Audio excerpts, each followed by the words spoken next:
Bonjour, bienvenue sur BIM Africa, cette belle aventure qui est consacrée au BIM en Afrique et aux Africains. Je me présente, je suis Debbie Mdahi, je suis architecte BIM manager de la société IPEFIC, qui est une société algérienne dont les services sont dédiés au BIM et au processus BIM. Nous nous appliquons, mes collaborateurs et moi-même, à proposer à nos clients, en les accompagnant dans le déploiement du processus BIM, aussi bien en équipement qu'en formation, qu'en accompagnement projet. Avant d'aborder le processus collaboratif du BIM, j'aimerais aborder 3 petites questions en guise de préambule qui me semblent importantes. La première, c'est que nous avons tous remarqué que durant la crise sanitaire, le travail collaboratif, qu'il soit synchrone ou pas, a permis d'assurer une forme de continuité dans nos activités.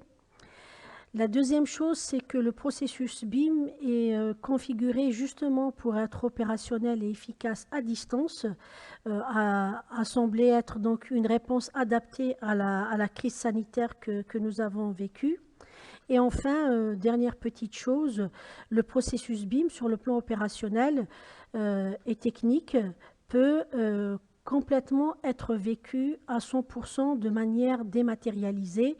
Vous avez des projets à travers le monde qui sont réalisés en conception et en suivi par des équipes qui se trouvent réparties sur 2, 3, voire plus de continents.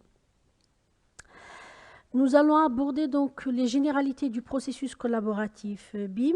Nous allons ensuite essayer de comprendre l'importance de ce processus pour l'adoption du BIM comme un mode de management de projet, quel que soit le donneur d'ordre, quelle que soit la taille du projet et quels que soient les acteurs qui sont impliqués dans ces projets.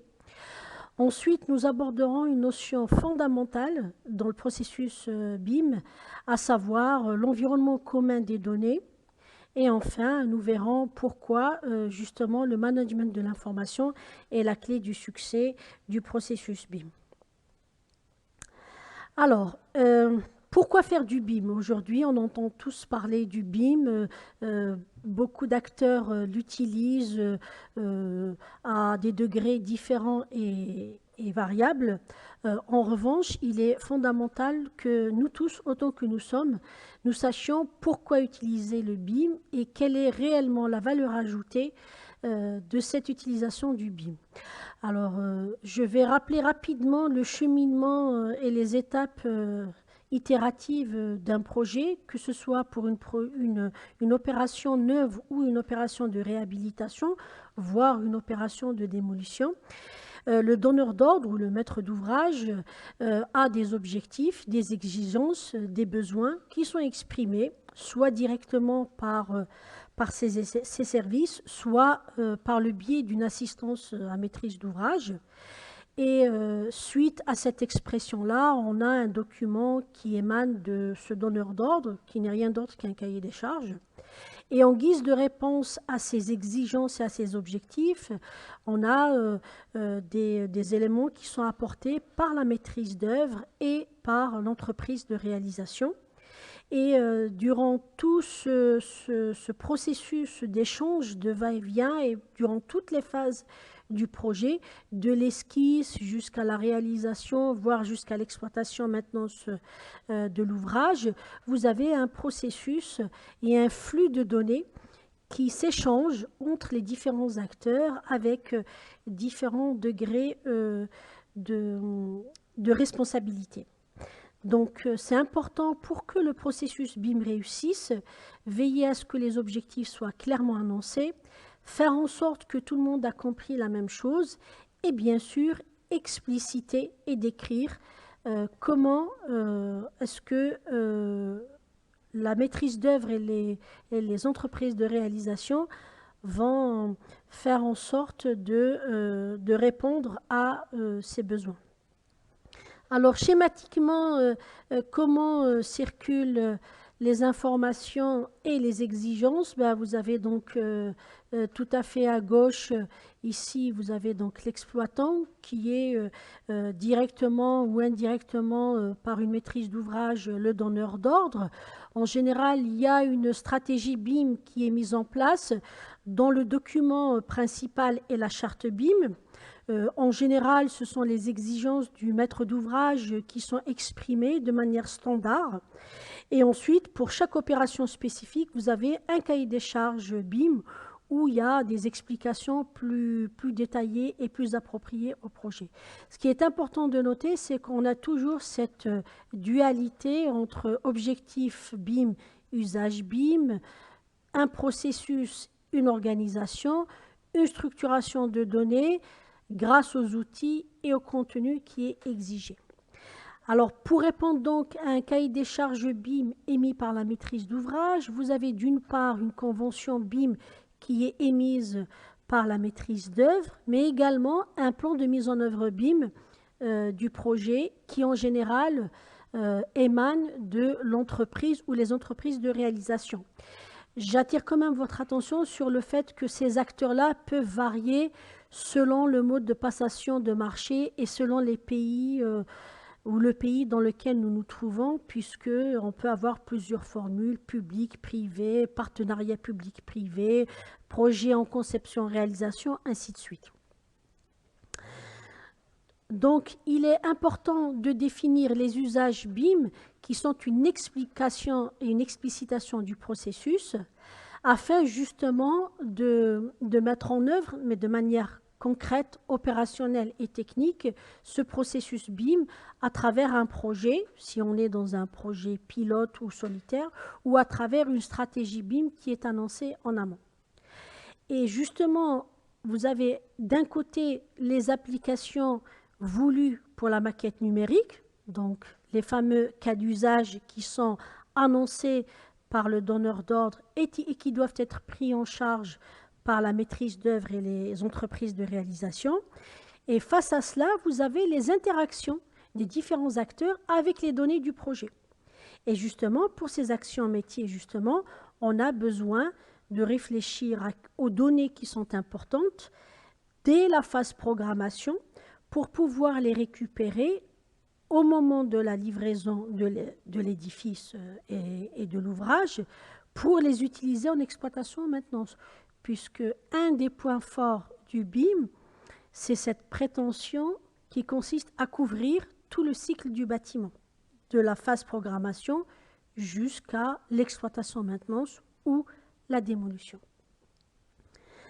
La gestion des informations BIM est donc importante parce qu'elle intervient tout le long du cycle de vie. Un petit rappel sur les normes ISO qui régissent on va dire le monde de la construction de manière générale. Vous avez une espèce de phénomène de poupée russe, puisque à l'échelle de l'organisation, donc de l'institution ou de l'entreprise, vous avez la norme ISO 9001. Ensuite, au niveau du management des projets et des actifs, vous avez les normes ISO 55000 et ISO 21500.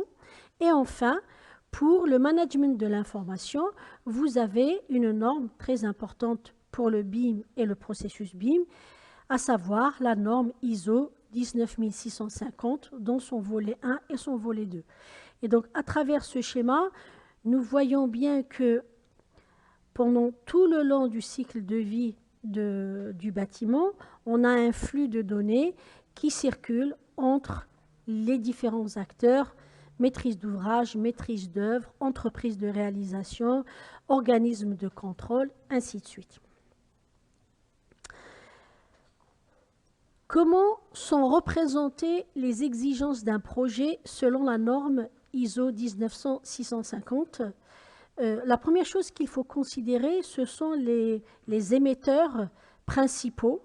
Donc, vous avez les désignants, la maîtrise d'ouvrage, le donneur d'ordre, et vous avez les parties désignées qui peuvent se répartir entre une maîtrise d'ouvrage, une maîtrise d'œuvre composée d'un bureau d'études, des agences d'architecture, des bureaux d'études techniques en fluide, en structure et autres.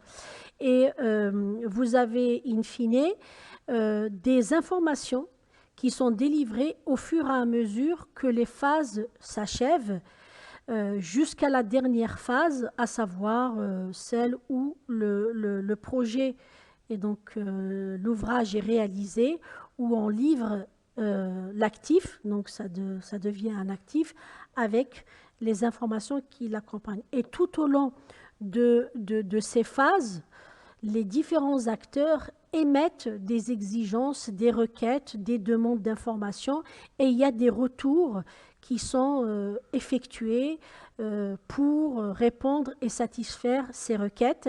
Et justement, c'est ce flux de données qui doit être standardisé et normé, tracé, pour en assurer l'efficacité. Hein, une information n'est efficace que si elle est fiable, précise, sécurisée et traçable. Alors, pour un peu plus de détails, vous avez deux niveaux d'appréhension pour les données qui s'échangent. Vous avez les données qui sont liées à l'actif, donc au bâtiment lui-même, et qui peuvent donner lieu à un jumeau numérique.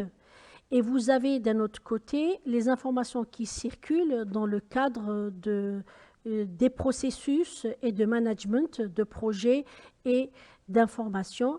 Et là, c'est plutôt la partie environnement commun des données qui est importante. Donc, il faut bien distinguer les deux niveaux qui sont stratégiques. Hein. Les deux sont stratégiques, mais d'un côté, vous avez les process et d'un autre côté, vous avez, entre guillemets, les produits qui sont issus du monde de la construction et de la rénovation, à savoir les actifs, donc les bâtiments, les édifices, toutes catégories et toutes tailles confondues. Alors, que nous dit cette norme ISO 19650? D'abord, c'est une norme, comme je vous le disais, qui est dédiée à la gestion des données BIM. Elle s'appuie sur une norme britannique hein, à la base. Certains vous diront que la norme britannique est plus explicite, plus détaillée. C'est possible. Mais aujourd'hui, celle qui prévaut à l'échelle internationale, c'est la norme ISO 19650. Lorsqu'on est dans une logique de partenariat international, c'est probablement cette norme-là, 19650, qui prévaut. Elle est applicable aux informations produites pendant tout le cycle de vie, de la programmation jusqu'à la démolition ou la déconstruction. Elle propose des règles de nommage des conteneurs et les principes d'un environnement commun de données. C'est ça qu'il faut retenir, c'est qu'on a à la fois des règles de nommage et de contenant pour l'information, mais également des règles pour définir les contours d'un environnement commun de données spécifique à une entité ou à un ensemble d'entités. Et puis, bien sûr, il est très important de se focaliser sur la qualité de l'information et son statut et ses points de contrôle, parce qu'encore une fois, ce qui est un réel enjeu, c'est la traçabilité et l'intégrité des informations. Là, c'est un schéma qui reprend rapidement ce que je vous disais tout à l'heure, mais en faisant le focus sur les documents du BIM, à savoir le client émet une charte BIM, ensuite pour chaque projet spécifique, il émet un cahier des charges BIM, une réponse est faite par la maîtrise d'œuvre et les entreprises de réalisation par le biais d'une convention BIM et d'un plan de mise en œuvre du BIM. Et bien sûr, ça couvre tout le cycle de l'ouvrage. D'un côté, la modélisation de l'information pour le projet pendant sa conception et sa réalisation. Et ensuite, on récupère un modèle d'information de l'actif qui va être exploité et maintenu. Alors, le choix d'un environnement commun de données, pour une entité ou un ensemble d'entités, si on se met à l'échelle du gouvernement ou un ensemble de multinationales qui se regroupent dans le cadre d'un projet à l'échelle continentale, africaine ou européenne ou autre, il y a 4 choses qui sont à avoir présentes à l'esprit. Le fait que la notion d'environnement commun de données est une notion centrale dans la démarche collaborative du BIM, que c'est un sujet qui touche tous les acteurs embarqués dans le processus de la construction, pas uniquement ceux qui se chargent de l'étude de la réalisation, mais également les organismes, les institutions, les bureaux de contrôle, les fabricants et industriels, ainsi de suite. Les normes que nous venons d'aborder, la 19650 ou autres, en général, et à ce stade, elles sont encore, on va dire, du niveau du concept, d'abord parce qu'elles ne sont pas utilisées de manière étendue et de manière démocratique et vulgarisée. On n'a pas assez de recul, mais elles sont de plus en plus exigées, au moins pour les projets de grande envergure et au moins dans les pays et par les entreprises qui ont une certaine pratique et un certain recul au niveau du BIM, puisque si on prend par exemple l'échelle européenne, vous avez le BIM qui a émergé vers les années 2011-2012 dans les pays scandinaves et un peu plus tôt au niveau de l'Amérique du Nord. Donc, c'était fin 2009, début 2010. Et vous avez aussi des pays en Asie, comme Singapour, où le BIM et la pratique des processus BIM est très répandue. L'Europe a pris un peu le développement en début des années 2012-2013. C'est de plus en plus répandu, mais on n'a pas beaucoup de recul. En revanche, aujourd'hui, de plus en plus de projets se font en BIM, soit au niveau de la phase étude uniquement, soit au niveau de la phase étude et réalisation. Et de plus en plus, le BIM fait son entrée dans l'exploitation maintenance. La dernière chose que je voudrais que vous gardiez présent à l'esprit, c'est qu'on n'a pas de solution unique ou simple qui nous permette d'avoir cet environnement commun de données qui soit efficace, quelle que soit l'entreprise, quel que soit le projet et quel que soit l'enjeu du projet. La norme 19650 définit l'environnement commun de données de la manière suivante. C'est une source convenue, donc convenue par tous les acteurs, ou du moins par les acteurs principaux, d'informations sur un projet ou un actif donné, utilisé pour collecter, gérer et diffuser chaque conteneur d'information par le biais d'un processus géré. Ce qu'il faut retenir, ce sont les termes convenus et géré. Ça veut dire qu'il y a une entente préalable sur quoi, comment, qui, à quel degré, et sur les données entrantes et sortantes. On est tous fabricants et émetteurs de données, mais pour fabriquer et émettre des données, on a toujours besoin de données d'entrée. Donc, l'environnement commun de données a cette force et cette capacité en amont de dire ce qui est convenu et comment va se dérouler le cheminement des données.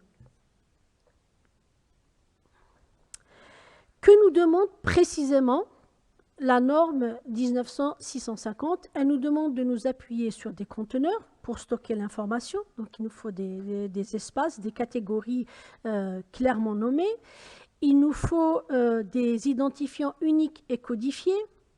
Ça pourrait faire l'objet d'une autre présentation, c'est celle de la classification et la codification des objets. Donc, l'objet étant le plus petit élément de la maquette, donc on est à l'échelle micro. Le statut de la donnée est géré par un processus qui indique l'usage précis de la donnée. On verra un peu plus loin que la donnée, elle a 4 statuts. Les évolutions de révision et comment sont tracées ces révisions, donc la date des différentes versions, version 1, version 2, version 3, et puis le nom de l'émetteur principal ou le nom du responsable de cette donnée-là, hein, justement pour les besoins de la traçabilité. Il faut aussi regarder du côté de la norme comment l'assemblage des différents silos d'informations sont justement assemblés pour qu'in fine, quand on récupère l'ouvrage à la livraison, on a un ensemble d'informations qui viennent à la fois du bureau d'études, la maîtrise d'œuvre, mais aussi de l'entreprise qui a réalisé le gros œuvre, donc tout ce qui est lié à la structure, mais également les informations liées à l'aménagement, voire au paysage, ainsi de suite. Donc, c'est cette faculté d'assembler des informations de provenance pluridisciplinaire, mais agrégées et organisées pour que le propriétaire ou le gestionnaire ait un ensemble d'informations cohérentes et convergentes. Mais alors, pourquoi c'est tellement important de définir un environnement commun de données et c'est pour faire quoi? D'abord, comme je le disais à l'instant, c'est pour coordonner les informations et le flux d'informations entre les différentes disciplines. Donc, on doit fédérer un contenu final qui va être livré. Ensuite, le fait d'avoir un espace commun, un environnement de données commun, nous permet de gagner en productivité puisqu'on évite le dédoublement des éléments de bibliothèque, on évite les ressaisies, on évite les pertes d'informations, les risques d'erreur, ainsi de suite. Et surtout, ça nous permet d'aider les différents acteurs à codifier leurs données, c'est-à-dire on peut avoir un code pour toutes les informations liées à la structure, un code pour les informations liées à l'électricité, un code lié à la structure, ainsi de suite. Ça permet d'organiser, de structurer l'information pour qu'on puisse l'interroger facilement et avoir des réponses à nos questions. Et enfin, ça nous permet de préserver un haut niveau de confiance dans les informations du projet. Et là, c'est quelque chose qui n'est pas uniquement technique, mais elle est aussi psychologique et contractuelle. On voit souvent les entreprises de réalisation reprendre à zéro la modélisation d'un projet dont ils viennent récupérer la responsabilité sans s'appuyer sur la maquette ou les maquettes que la maîtrise d'œuvre, donc l'agence d'architecture ou les bureaux d'études techniques auraient conçues, parce que justement, on ne fait confiance qu'à ce que nous produisons. Le fait de convenir d'un environnement commun de données va installer un climat de confiance au point où un bureau d'études peut confier sa maquette en toute sécurité, sous des règles bien sûr contractuelles, à une entreprise de réalisation sans que celle-ci n'en doute ou ne soit obligée de reprendre le travail à zéro. Je reviens au fameux statut des données dont je parlais tout à l'heure, mais ce statut-là, en réalité, il est vrai même avant le BIM, puisque c'est un statut de la donnée qui est propre au processus itératif d'un projet. Dans le sens où, là, pour la partie bleue, on a un statut qu'on appelle donc le travail en cours, ou si je dois utiliser un anglicisme, c'est le WIP, Work in Progress, c'est-à-dire que c'est la plus petite entité productive qui est en train de travailler en interne, un architecte et son dessinateur, un ingénieur et son assistant, un électricien et ses collaborateurs, donc c'est vraiment en interne. Pour l'instant, on travaille et on ne communique pas sur notre travail. Même au sein d'un bureau d'études, vous pouvez avoir un chef de projet et ses collaborateurs qui ne communiquent pas avec les autres chefs de projet ou avec les supérieurs hiérarchiques. Ensuite, nous avons un deuxième statut, toujours dans le cadre de la production. C'est le statut partagé, c'est-à-dire je suis chef de projet archi, je veux communiquer avec le chef de projet structure. Donc, je partage avec lui un état d'avancement, des données graphiques et informationnelles. Et donc, je partage avec un autre acteur qui est impliqué dans la production. Le troisième statut, c'est celui qui fait la jonction la maîtrise d'œuvre et la maîtrise d'ouvrage, dans le sens où il y a un travail et un résultat atteint qui est communiqué à la maîtrise d'ouvrage ou au donneur d'ordre qui doit scruter ce travail-là. Et donc, on publie ces données-là pour qu'elles soient visibles, validées et soit validées à 100%, soit invalidées, soit validées avec des réserves. Et enfin, vous avez le statut archivé. Et en général, c'est lorsque on arrive à une fin de réalisation, par exemple, où on archive toutes les informations qui sont liées à la réalisation pour ouvrir un nouveau cycle, celui de l'exploitation-maintenance. Et là, on est dans une autre logique. Donc, la donnée, elle oscille de manière permanente entre le work in progress, le partage, la publication et l'archivage. Toujours selon la norme ISO 19650, chaque acteur du projet a ses particularités. Une agence d'architecture, ce n'est pas un bureau d'études structure, ce n'est pas une entreprise de réalisation, ce n'est pas un bureau de contrôle, ce n'est pas un paysagiste. Donc, chaque acteur a son implantation géographique, ses outils de production, ses protocoles de contrôle, ses contraintes réglementaires, des environnements informatiques disparates, divers et variés, et un usage du BIM qui n'est pas tout à fait le même. Certains produisent, d'autres visualisent, d'autres ne font que collaborer épisodiquement à un projet, d'autres simulent, ainsi de suite. Donc en réalité, on n'a pas une seule solution au sens solution informatique et logicielle qui existe, mais plutôt c'est un ensemble de solutions qu'on arrive à combiner. On combine plusieurs briques, on les connecte entre elles pour avoir un environnement commun de données efficace qui doit jouer son rôle, qui consiste à centraliser les informations, à vérifier le statut des données et à contrôler ces données. Alors, parmi ces briques, vous trouvez des solutions de gestion électronique de données, telles que Mesoteam produit par ProSys, par exemple. Vous avez des GED de production, tels que Dassault 3D Experience ou Think Project ou autres. Vous avez des groupworks qui permettent plutôt la visualisation, le partage et l'échange, tels que SharePoint ou la plateforme Croquis développée par l'État français ou le WIMI. Vous avez les plateformes de collaboration BIM, telles que BIM Synchrone, BIM 360, BIM Collab. Vous avez également des plateformes de gestion d'objets. Je vous disais tout à l'heure que la plus petite partie d'une maquette, c'est l'objet, donc c'est vraiment une échelle réduite, micro.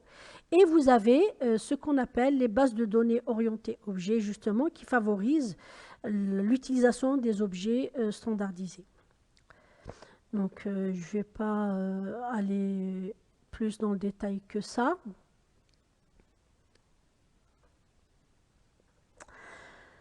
Alors, les plateformes de collaboration sont importantes. Pourquoi? Parce que, d'abord, elles répondent à un intérêt croissant des maîtres d'œuvre, des maîtres d'ouvrage. On veut avoir un endroit précis, connu de tous, pour aller chercher les informations et voir l'état d'avancement du projet, les notifications qui sont soulevées, les problèmes du moment, qui les a signalés, qui doit les résoudre, quels sont les délais impartis, est-ce que nous sommes en retard, est-ce que nous sommes en avance, ainsi de suite. La deuxième chose, c'est qu'aujourd'hui, on peut tous admettre que les technologies sont arrivées à une certaine maturité, le cloud, le big data, la visualisation des données, le haut débit avec la 4G et la 5G, tout ça favorise ces plateformes-là, qu'elles soient en intranet ou via le cloud. Vous avez la notion de plateforme de soft as a service, c'est-à-dire qu'aujourd'hui, ce n'est pas tellement le logiciel qui est important, mais c'est surtout les différents services qu'on peut avoir derrière ce simple logiciel ou cette simple solution informatique. Et c'est là justement où réside le véritable gain de productivité que chaque acteur peut estimer à son niveau. Et enfin, vous avez aujourd'hui les solutions qui sont de plus en plus faciles à utiliser et qui sont démocratisées. On a à peu près les mêmes phénomènes que les ordinateurs ont connus entre les années 70 et les années 90, le même phénomène d'évolution que les différents systèmes d'exploitation ont connu et le même phénomène que la téléphonie, par exemple, a connu pour arriver à la téléphonie mobile que nous connaissons aujourd'hui. Alors ici, vous avez un schéma rapide entre l'échange des requêtes et des interrogations entre les différents acteurs, clients, architectes, bureaux d'études et autres. Ça a le mérite de centraliser et de vérifier les éléments en identifiant facilement l'émetteur, la date et les requêtes. Qu'est-ce qu'on attend d'une plateforme collaborative? On attend qu'elle soit partagée et vue par tous pour un même projet. On attend à ce que cet environnement soit accessible en ligne. Encore une fois, c'est pour dépasser les différents lieux géographiques sur lesquels se trouvent les acteurs. On attend à ce qu'il y ait une confiance totale, ou du moins très large, au niveau des émetteurs et des récepteurs de cette donnée-là, de la traçabilité et la gestion du statut et le contrôle de ces données-là. Et bien sûr, le fait que ça procure un lieu pour centraliser les échanges, mais on a la trace de ces échanges-là. Et justement, un des modes qui nous permettent de centraliser et de tracer ces échanges, c'est le format standard, le BIM Collaborate format, on verra un peu plus tard rapidement. Et puis, la plateforme collaborative est comme une boîte à outils qui permet d'assurer dans de très bonnes conditions les revues de maquettes qui justement assurent le succès des revues de projet. Je vous disais tout à l'heure que le BCF était un format standard pour tout ce qui est échange de notifications, de requêtes et autres. Cela permet de dépasser les outils et les solutions, tout comme le format IFC d'échange permet de dépasser toutes les solutions logicielles avec leur format natif. Un cas simple de flux d'échange en IFC et en BCF, quel que soit le logiciel qui est utilisé pour la modélisation, pour le calcul ou pour la simulation, on peut toujours convertir la maquette en IFC. Et puis au fur et à mesure que cette maquette-là est diffusée, soit entre acteurs de la production, soit de l'acteur de production vers la maîtrise d'ouvrage, on a donc la possibilité, en un, d'identifier une problématique, en deux, de vérifier qu'elle est bien actée et suivie, en trois, on esquisse une solution, en quatre, on partage le travail et la solution réalisée, et là vous voyez bien que le format IFC est de rigueur. Ensuite, on informe qui de droit que une solution a été apportée au problème et qu'on notifie cette solution trouvée pour qu'ensuite, en dernière étape, elle soit validée par un OK et que la notification soit écrite et tracée, datée avec la reconnaissance de l'émetteur. Donc, grosso modo, indépendamment d'un projet ou d'une entité, il faut toujours se poser la question, quelles sont les solutions utilisées pour partager les données en production, quelles sont les solutions utilisées pour partager les données avec les autres acteurs, comment on communique les données pour le donneur d'ordre, et enfin, pour la question d'archives, en général, c'est une question qui est directement liée à la maîtrise d'ouvrage et au propriétaire. Donc, en fait, on se pose d'abord la question du statut pour ensuite se dire qu'est-ce que j'utilise comme solution. Et là, on retrouve quelques-unes des solutions annoncées plus haut, telles que la plateforme d'objets BIM&Co ou encore la GED de Mesoteam ou encore ArcGIS pour les SIG. Alors, ce que j'ai présenté jusque-là, si vous voulez, c'est ce qui est lié et ce qui est vécu aujourd'hui, c'est-à-dire on n'est plus dans le BIM niveau 1 ou niveau 0, on est de plus en plus dans la gestion des modèles, donc en BIM niveau 2, Mais en réalité, on ne devrait pas s'arrêter à ce niveau. On tend justement à améliorer cela pour rattraper ce que l'industrie a fait les 20 dernières années, c'est-à-dire tendre vers un modèle BIM niveau 3, ce qui signifie qu'on n'est plus, on ne raisonne plus en processus conception-réalisation, on va au-delà de la réalisation, on intègre l'exploitation et la maintenance, donc on est carrément dans la production de l'information qui couvre tout le cycle de vie et qui manage cette information qui couvre tout le cycle de vie. Si je dois faire le focus sur cette synoptique-là, ici, c'est quelque chose qu'on fait aujourd'hui. Donc, on collabore avec, grâce à cette collaboration orientée modèle, mais demain, ce vers quoi on tend, c'est vraiment d'avoir une intégration orientée réseau, c'est-à-dire on va connecter plusieurs sources d'informations et gérer un jumeau numérique des bâtiments, puisqu'on va avoir des serveurs de modèles interopérables où on aura à la fois des données issues du BIM, des données issues du Facility Management, des données issues des objets connectés, et tout ça va nous permettre d'assurer une meilleure exploitation de nos bâtiments avec des consommations d'énergie basses, avec des services optimisés et de la consommation d'énergie très optimisée. Pour finir, je dirais que le processus BIM ne réussit que si justement il y a cette conscience de l'importance du management de l'information qui est une véritable clé du succès.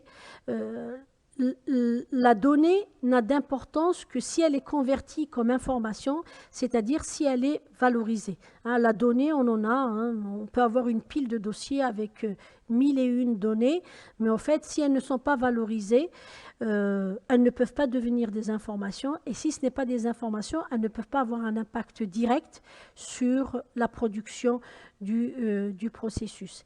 Et donc, en fait, quand on parle de processus BIM, c'est que c'est tous les acteurs qui rentrent dans le même sens, et le but du jeu, c'est de centraliser ce flux de données, le tracer, avoir confiance en ces données-là qu'on produit ou qu'on reçoit, mais nous savons qu'elles participent toutes à créer une base de données qui est associée à un actif.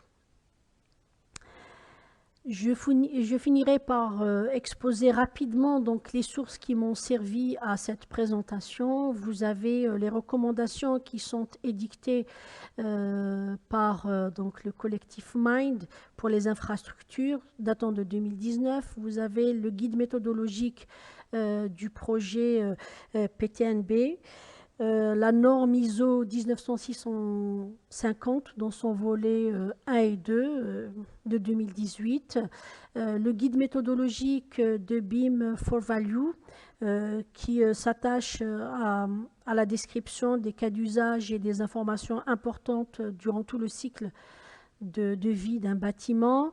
Et puis, vous avez aussi le guide de convention BIM du Building Smart France et les séminaires et ateliers pratiques du Master BIM de l'ENPC-ESTP que j'ai eu l'honneur et le privilège de suivre en 2019 et 2020.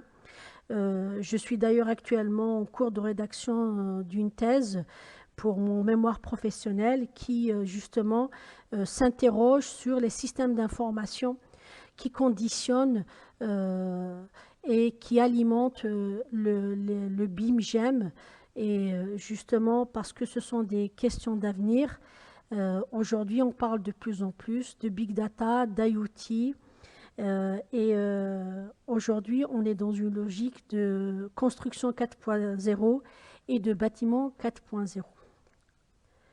Merci pour votre attention. J'espère avoir été clair et utile à travers cet exercice.